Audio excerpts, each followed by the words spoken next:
There's a quiet assumption baked into almost every piece of retirement advice out there.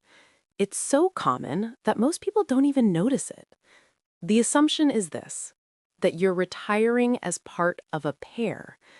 Two Social Security checks, a partner to split the mortgage with, someone to drive you to a doctor's appointment, or sit with you through a hospital stay, or simply share the cost of keeping the lights on. That assumption is woven into withdrawal rate calculators, retirement savings benchmarks, Medicare planning guides, almost all of it. And for a growing number of Americans, that assumption just doesn't apply.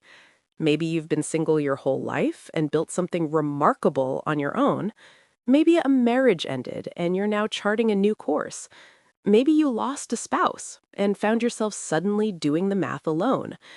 Whatever brought you here, the reality is the same. You are heading into retirement as one person, and you deserve a plan that actually reflects that. What I want to do today is give you that. Not a watered down version of a couple's plan with a few adjustments, a real, honest, grounded conversation about what solo retirement actually looks like. The spending patterns, the pressure points, the areas where you genuinely need to think differently, and the very real advantages that rarely get acknowledged. Because here's the thing: retiring solo doesn't mean retiring with less security. It means understanding where your resilience has to come from and building accordingly. My name is Clara Morgan, and this is a conversation I think is long overdue. Let's start with the numbers, because there's a common misconception that tends to trip people up early. Many single adults assume that their retirement expenses will simply be lower, that without a second person to account for, the financial picture shrinks proportionally. The data tells a more nuanced story. When researchers examine per-person spending in retirement, single retirees consistently spend more than their married counterparts on a per-person basis. The figures land around $16,000 per year for singles, compared to just under $15,000 for each person in a married household. That gap is worth pausing on, because it runs counter to what most people expect. The reason it happens is not complicated once you see it. Most household costs don't divide neatly in two. Whether you own a home or rent, property taxes don't disappear because you live alone, utilities don't halve, homeowners insurance doesn't offer a solo discount, maintenance doesn't care how many people walk through the door. You bear those costs in full, the same way a two-person household does, except there's only one income and one portfolio absorbing them. This structural reality also shows up in how much of their income retirees actually spend. On average, married retirees spend roughly 84% of their after-tax income. For single retirees, that number climbs closer to 92%. 8 percentage points may sound modest, but in practical terms, it means significantly less cushion. Less room to absorb an unexpected medical bill, less ability to leave investments untouched during a rough market stretch, less flexibility to respond to a family situation without disrupting the financial plan. Now, there is genuinely good news here, and I don't want to skip over it. Retirement spending does decline over time for nearly everyone. The Social Security Administration's median data shows that households between 65 and 74 spend approximately $37,000 annually. By 75 and older, that figure falls to around $30,000, a reduction of roughly 20 to 25% moving deeper into retirement. That decline is real, and it matters. But there's an important layer beneath it that single retirees need to understand: the categories that drive that spending shift. Travel tends to taper, dining out and entertainment ease back, discretionary expenses generally soften with age. But healthcare and housing don't follow that same downward arc. They tend to hold steady or grow. And for married households, the overall spending decline is often cushioned by something invisible in the data: spousal support. One partner stepping in when the other can't manage something. care responsibilities being shared without ever appearing on a budget spreadsheet. For singles, that cushion simply doesn't exist. A longitudinal study tracking inflation-adjusted spending after age 65 found that single households see spending decline by about 1.7% per year on average. For coupled households, the rate of decline was closer to 2.4% per year. The difference might sound small, but compounded over 15 or 20 years, it means single retirees carry more consistent costs relative to their portfolio and income, and that has real implications for how you build your plan. Let me make this concrete. Consider someone like Patricia, 67 years old, recently retired, living in a mid-sized city in the Southeast. She never married, built a solid career in healthcare administration, and enters retirement with a modest pension, one Social Security check, and a well-funded 401k. On paper, she looks fine. But when Patricia sits down to map her monthly expenses, she realizes that her mortgage, which she carried into retirement thinking she'd pay off early, claims a significant portion of her fixed income. When her refrigerator gives out and she needs a minor outpatient procedure the same quarter, there's no second income to absorb either shock. Her portfolio takes the hit, right at the moment the market is down. Patricia's situation isn't a failure, but it illustrates something important.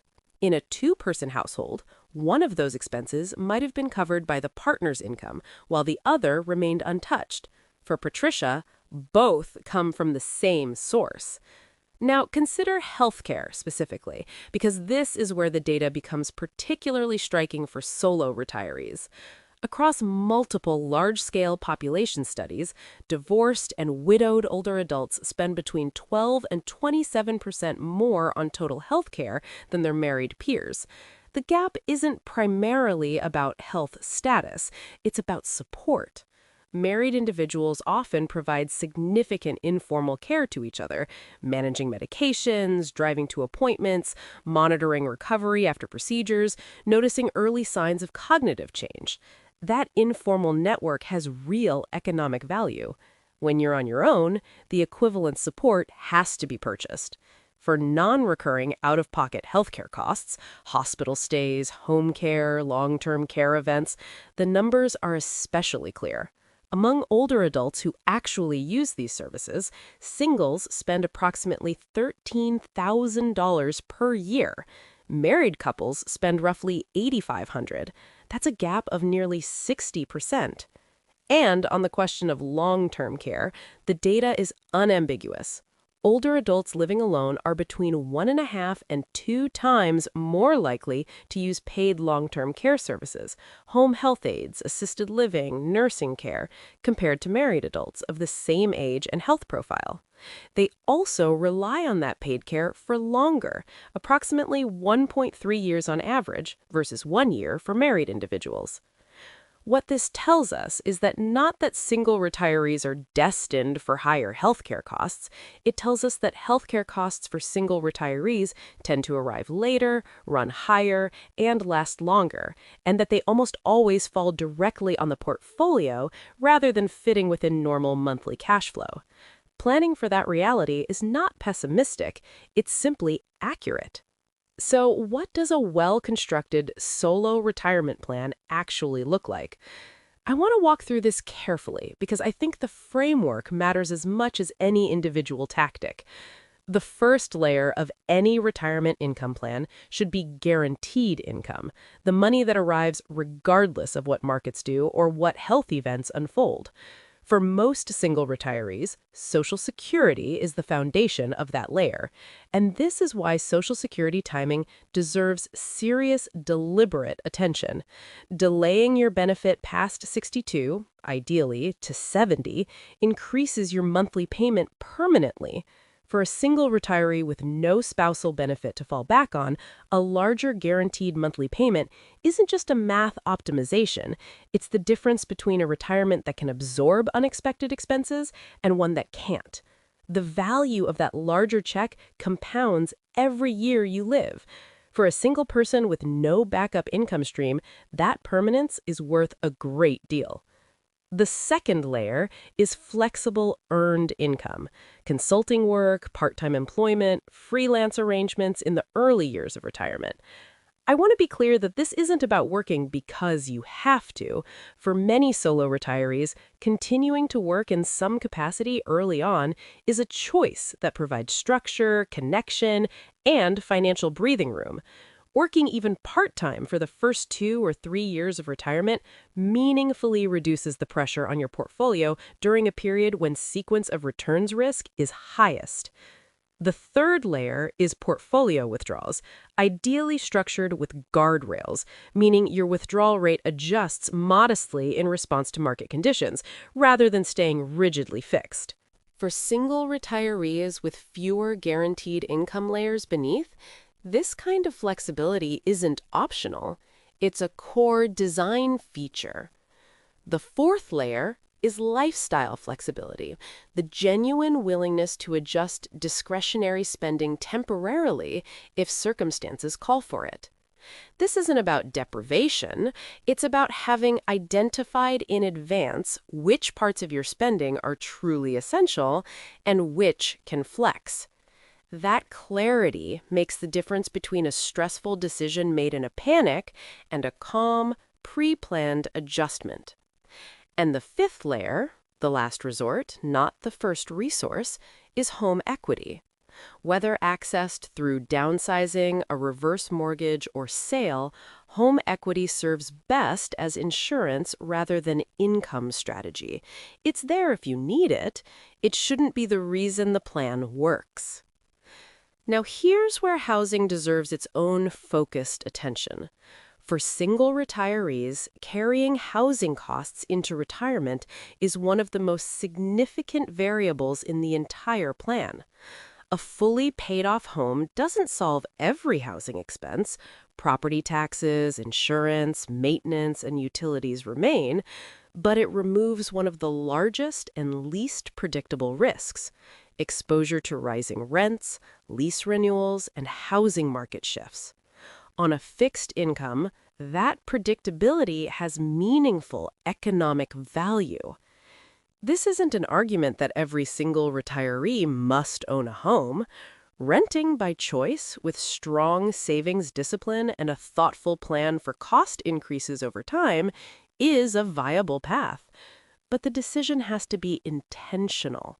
It has to account for the reality that housing costs and healthcare costs often rise simultaneously in later retirement, and that single retirees face both without a second income to provide relief. And then there's the question of the buffer fund. And I want to spend a moment here because I believe this concept is genuinely underappreciated in solo retirement planning. The buffer fund is a dedicated cash or near cash reserve that exists outside your investment portfolio. Its purpose is specific: to absorb healthcare shocks, cover urgent housing transitions, and fund care coordination costs without forcing you to sell investments at an inopportune moment. In a two-person household, this kind of buffer is provided organically. If one partner faces a health crisis, the other's income continues. One person manages the finances while the other recovers. The household has internal redundancy built in. A single retiree has no such internal redundancy. When something unexpected happens, every financial response comes from the same person, the same income, the same portfolio. A well-funded buffer fund is the structural equivalent of that second person, not emotionally, but financially. It buys you time. It prevents panic decisions. It means that a health event in year 3 of retirement doesn't force a portfolio withdrawal at the worst possible moment. How large should this buffer be? That depends heavily on your individual situation, your fixed expenses, your guaranteed income, your overall portfolio size, your health profile. But the principle is consistent. For single retirees, liquidity redundancy does the work that income redundancy does in a coupled household. there's a narrative I want to gently push back on because I hear it often, and I think it does real harm. The narrative is this, that retiring single means retiring with a disadvantage, that a solo retirement is inherently fragile, inherently riskier, inherently less secure than a married one. The data doesn't support that framing. A single retiree with a well-timed Social Security benefit, a paid-off home, a definite healthcare reserve, and low fixed expenses may carry substantially less financial risk than a married couple with significant fixed costs, a mortgage, and no guaranteed income beyond Social Security. Retirement security is not a function of marital status. It's a function of how well your income, your spending, and your assets work together, and how much flexibility is built into the structure. What is true is that the source of resilience looks different for single retirees. In a married household, resilience tends to come from income redundancy, multiple income streams, shared labor, distributed risk. For a single retiree, resilience comes from liquidity, flexibility, and deliberate design. There's also an advantage that rarely gets named directly. As a single adult, you have decision-making authority that couples simply don't have. You can relocate to a lower cost of living area without navigating a partner's career or family ties. You can downsize without compromise. You can choose a phased retirement on your timeline. You can adjust your spending, your living situation, your travel plans, or your healthcare approach without coordinating with another person. That adaptability, the ability to move quickly and decisively when circumstances change, is a genuine form of financial resilience. It deserves to be recognized as such. Let me bring this together into a practical framework. What I would do differently as a single retiree, and what I would keep exactly the same. Starting with what I would approach differently. First, I would make maximizing my Social Security benefit a top priority. For a single retiree with no survivor benefit and no spousal income to fall back on, the guaranteed nature of a delayed, higher benefit is the single most powerful move in the income planning toolkit. I would run the numbers carefully, and unless health circumstances suggested otherwise, I would delay to 70. Second, I would treat my buffer fund as a non-negotiable structural element of the plan, not a nice-to-have.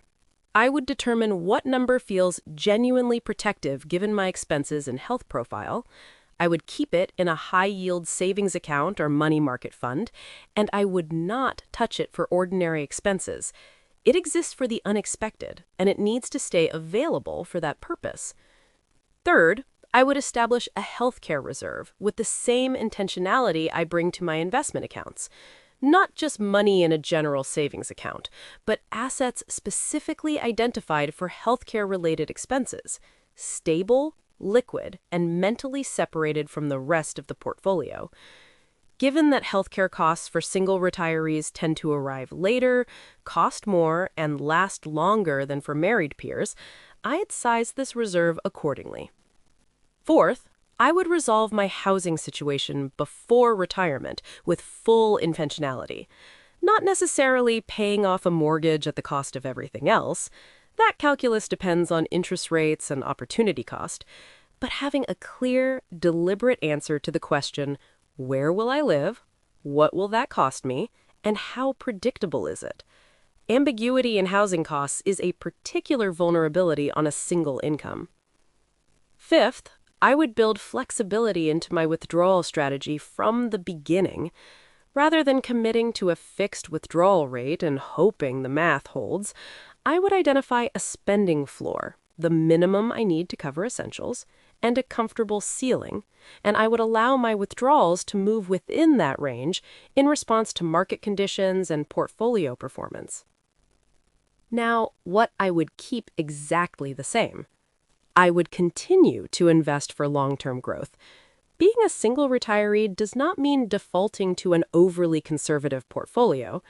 Longevity risk is real, A healthy 65-year-old woman in the United States has a meaningful probability of living into her late 80s or 90s. An overly conservative portfolio that underperforms inflation over 25 years is its own form of financial risk. Growth matters. Asset allocation should reflect your time horizon, not your marital status. I would continue to diversify across account types, Roth, traditional, and taxable accounts. Tax diversification provides flexibility in retirement, and for single filers navigating compressed tax brackets compared to married filing jointly, that flexibility can translate into real tax savings through thoughtful Roth conversions and withdrawal sequencing. I would continue to anchor my plan in evidence-based withdrawal frameworks. Safe withdrawal rates are determined by time horizon, portfolio composition, and income floor, not by whether one person or two people are drawing from the portfolio. The frameworks that work for married retirees work for single retirees too, with appropriate adjustments for the buffer structure. And I would continue to plan for the life I actually want to live. Travel, time with people I care about, generosity where that's meaningful to me. A retirement plan that's structurally sound but personally empty is not a success. The purpose of all this planning is to fund a life, and that's as true for someone retiring solo as it is for anyone else. Here is what I want you to take away from this conversation. Retiring as a single person does not require you to accept a smaller retirement or carry more anxiety about the future. What it requires, and what this conversation has been about, is understanding where the real pressure points are, being honest about what your plan needs structurally, and building resilience in the places that matter most for your situation. The married couple's plan has its own vulnerabilities.